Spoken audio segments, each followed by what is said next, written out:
Now we are previous discussing about a quadratic equation. What is quadratic equation? Quadratic equation.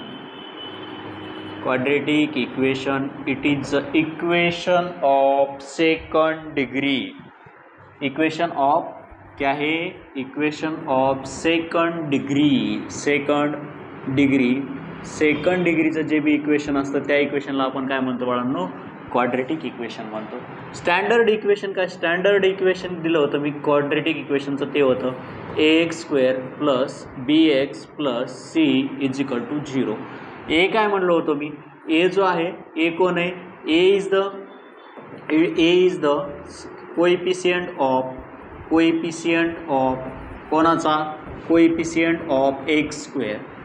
बी काय आहे तुमचा? B is the coefficient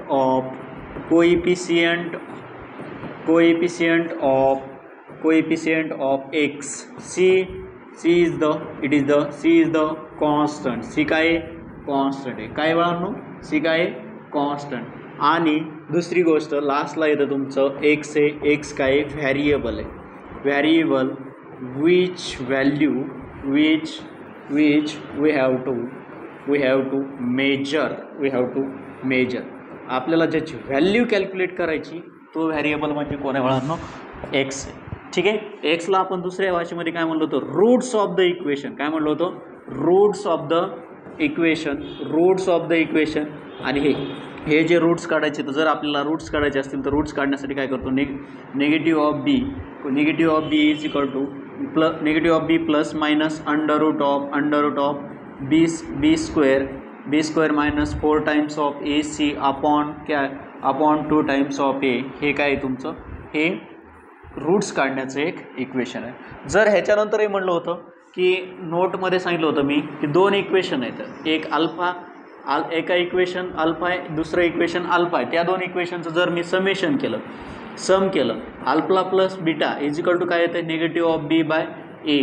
आणि जर तुम्ही product केला, सम केलं तर ही व्हॅल्यू येते alpha plus beta is equal to negative of b by a. Product केला, जर आपण प्रोडक्ट केला तर प्रोडक्ट केल्यानंतर व्हॅल्यू काय येणार आहे?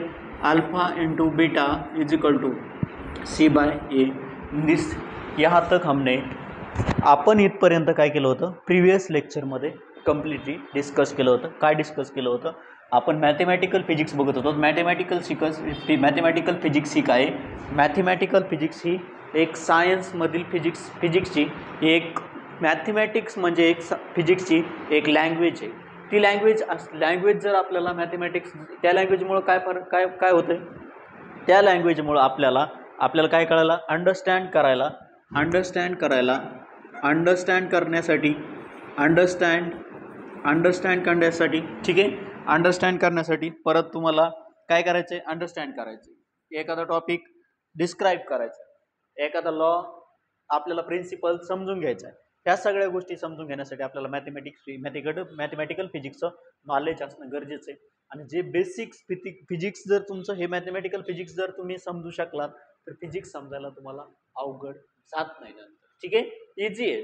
ठीक आहे, हे झालं तुमचं. अल्जेब्रामध्ये काय बघितलंय? Quadratic equation.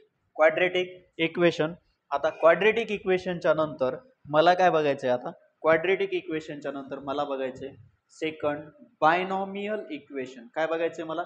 बायनॉमियल इक्वेशन बघायचंय. आता बायनॉमियल इक्वेशन काय असणार आहे? ठीक आहे, बायनॉमियल इक्वेशन काय असणार आहे? ते बायनॉमियल इक्वेशन जे असेल ते बायनॉमियल इक्वेशन सेकंड आहे. सेकंड टॉपिक आहे तुमचा बायनॉमियल इक्वेशन. बायनॉमियल इक्वेशन कसं काढायचं? बायनॉमियल इक्वेशन काय आहे हे इक्वेशन? ठीक आहे, बायनॉमियल इक्वेशन किंवा बायनॉमियल थेरम म्हणा तुम्ही त्यालाच काय म्हणतो तुम्ही? आपण इक्वेशन म्हणा. बायनॉमियल इक्वेशन असेल किंवा त्याला आपण थेरम म्हणतो. ठीक आहे, थेरम.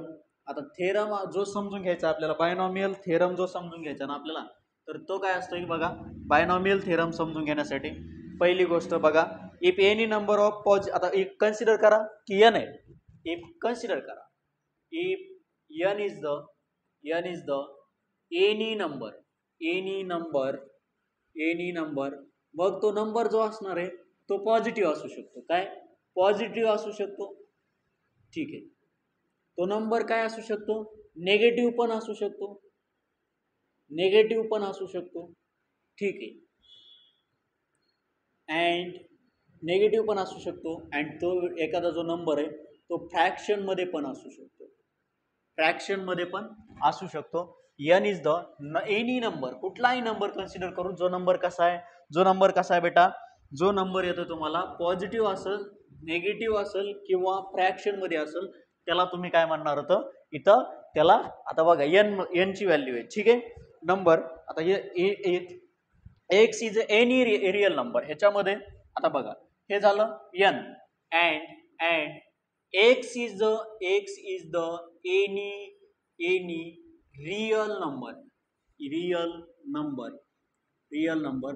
मग आपण बेसिक आता स्टँडर्ड आपल्याला काय बनवायचंय, रिअल नंबर सच दॅट, बघा सच दॅट काय म्हणतोय, such that x is a great, x जो असणार आहे ना तो लेसर असणार आहे कोणापेक्षा, वन पेक्षा, ऑलवेज लेसर असणार आहे. दॅट इज जे एक्सची व्हॅल्यू आहे, that is x lies between, कोणाच्या मध्ये, एक्स लाईज बिटवीन -1 टू +1च्या मध्येच राहणार आहे. एक्स म्हणजे एक्स ग्रेटर एक्स, त्यानंतर तुमचं ग्रेटर लेझर एक्स, त्यानंतर काय राहणार आहे तुमचा +1 राहील. ठीक आहे.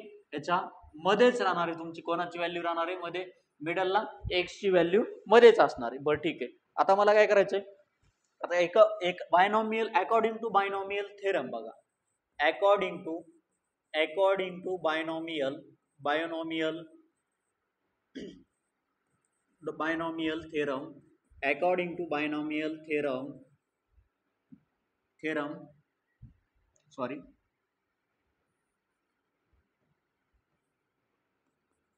according to binomial theorem, consider करा की तुम्हाला इक्वेशन काढायचं, कन्सिडर करा 1 + x⁴n दिलेलं आहे, x⁴n आहे. ठीक आहे.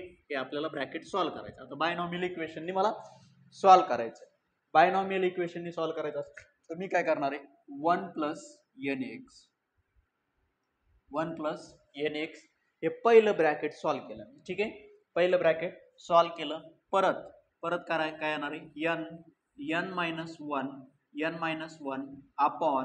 अपॉनला काय राहणार आहे तुमचं 2 फॅक्टोरियन, काय राहतंय 2 फॅक्टोरियन. आता फॅक्टोरियन काय तर सांगतो मी. ठीक आहे. फॅक्टोरियन कसा काय, हाऊ टू कॅल्क्युलेट फॅक्टोरियन ते आपण बघू. ठीक आहे. इथं जी व्हॅल्यू आय आहे, इथं जे आहे ना ही व्हॅल्यू, हे काय आहे तुमचं फॅक्टोरियन, 2चा सफिक्स काय फॅक्टोरियन आहे. ठीक आहे. इथं काय असणार आहे x² प्लस तुमचं इथं दुसरी व्हॅल्यू राहिली तुमची प्लस काय येणार आहे n इंटू n मायनस काय राहणार आहे n-1 n-2, सेकंड डिग्री वाढीत चालत त्याची, n-2 अपॉनला काय राहणार आहे तुमचं 3 फॅक्टोरियन आणि x ची पॉवर काय राहणार आहे 3 राहणार आहे. ही डॅश डॅश डॅश तुमची अशी व्हॅल्यू तुमची कंटिन्युअसली जात राहील. ठीक आहे. तर तुमचं हे जे इक्वेशन आहे, हे इक्वेशन काय आलं तुमचं, हे इक्वेशन म्हणजेच काय आहे तुमचं बायनॉमियल स्टँडर्ड इक्वेशन म्हणतात, किंवा बायनॉमियल जो थेरम आहे तो बायनॉमियल थेरम इथून एक्सप्लेन होतो तुम्हाला काय, की 1 + x⁴n is equal to 1 + nx plus n-1 divide by 2 factorial into x² plus n ब्रॅकेटमध्ये n-1 into bracket n-2 divide by 3 factorial into x³ continuously dash dash n पर्यंत जाईल. ठीक आहे. n पर्यंत जाईल. आता बघा इथं जे फॅक्टोरियन आहे, जो इथं हिअर बघा, हिअर तुमचा सपोज 2 फॅक्टोरियन आहे. ठीक आहे. 2 फॅक्टोरियन. आता तुम्ही ह्याला काय, आयला काय म्हणतात, फॅक्टोरियल म्हणतात, फॅक्टोरियल. आता फॅक्टोरियल हा फॅक्टोरियल कसा सॉल्व्ह करायचा, फॅक्टोरियल कोणाचा, फॅक्टोरियल 2 म्हणता तुम्ही, काय म्हणता फॅक्टोरियल 2. हा फॅक्टोरियल कसा सॉल्व्ह करणार आहे, 2 × 1 झाला माझा फॅक्टोरियल सॉल्व्ह झाला. ठीक आहे. 2 × 1 फॅक्टोरियल सॉल्व्ह झाला. 3 फॅक्टोरियन आहे, सपोज मला 4 फॅक्टोरियन आहे, तर 4 फॅक्टोरियन आहे, फॅक्टोरियन. ठीक आहे. फॅक्टोरियल फॅक्टोरियल ऑफ 3, त्यानंतर फॅक्टोरियल फॅक्टोरियल ऑफ 4 कसा काढायचा. ठीक आहे, इथं तुमचा 3 × 2 × 1 डिक्रीजिंग ऑर्डरमध्ये द्यायचे ना. ठीक आहे, त्यांचा प्रोडक्ट घ्यायचा 4 × 3 × 2 × 1. इथून काय येणार तुमचा फॅक्टोरियल येऊन जाईल. बरं ठीक आहे. ठीक आहे, फॅक्टोरियलची व्हॅल्यू मला इथपर्यंत येऊन जाते. ठीक आहे, आता ह्याच्यामध्ये काही बेसिक गोष्टी येतात, इम्पॉर्टंट बेसिक गोष्टी येतात, त्या नेक्स्ट स्लाइडवर घेतो मी. नेक्स्ट स्लाइडवर घेतोय नोट म्हणून. ठीक आहे, नोट तर इथं खूप इम्पॉर्टंट आहे. नोट काय म्हणलंय की इफ एक्स जो आहे ना, magnitude of x is lesser than 1,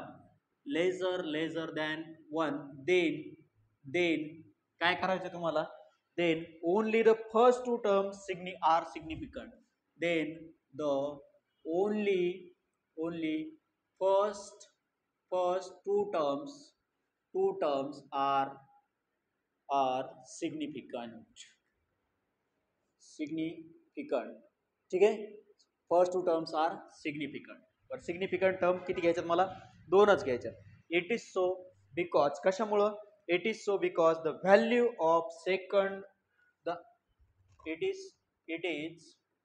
it is so because the value of second and higher order terms, second and higher order terms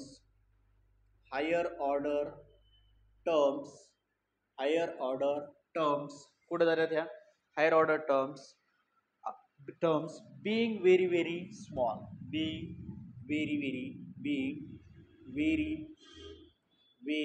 बघू आता very small मीनिंग बघूया काय म्हणणं आहे.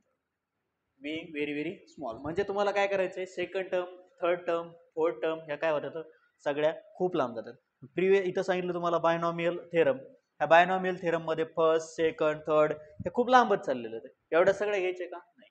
कधी घ्यायच्या, ज्यावेळेस घ्यायच्या नाहीत मला, ज्यावेळेस माझी व्हॅल्यू जी आहे ना, माझी व्हॅल्यू एक्सची ती लेसर यायला लागली कोणापेक्षा, 1 पेक्षा. मॅग्निट्यूड ऑफ रिअल व्हॅल्यू जी आहे, एखादी नंबर असणार आहे, रिअल नंबर असणार आहे, त्याचं मॅग्निट्यूड जे असणार आहे, त्याचं मॅग्निट्यूड जर 1 पेक्षा लेसर येत असेल तर आपल्याला काय करायचं बाळांनो, तर आपल्याला त्याची व्हॅल्यू काय करायची, आपल्याला सपोज एक्झाम्पल बघा, एक्झाम्पल देतो की एक्झाम्पल एक्सपान्शन जे असणार आहे तो very small. Then the expansion काय करायचं तुम्हाला, स्मॉल कॅन बी, एक्सपान्शन जे असणार आहे कॅन बी निग्लेक्ट करायचं. काय करायचं, निग्लेक्टेड एक्सपान्शन काय करून टाकायचं तुम्हाला, निग्लेक्ट करून टाकायचं समोरचं. सो एक्सप्रेशन जे असणार आहे ते कसं लिहायचं बघा. आता इथं 1 plus x to the power n हे कसं लिहायचं. दुसरं असं आहे की 1 plus x to the power minus n आहे, कसं लिहायचं. ठीक आहे, बघ सांगतो.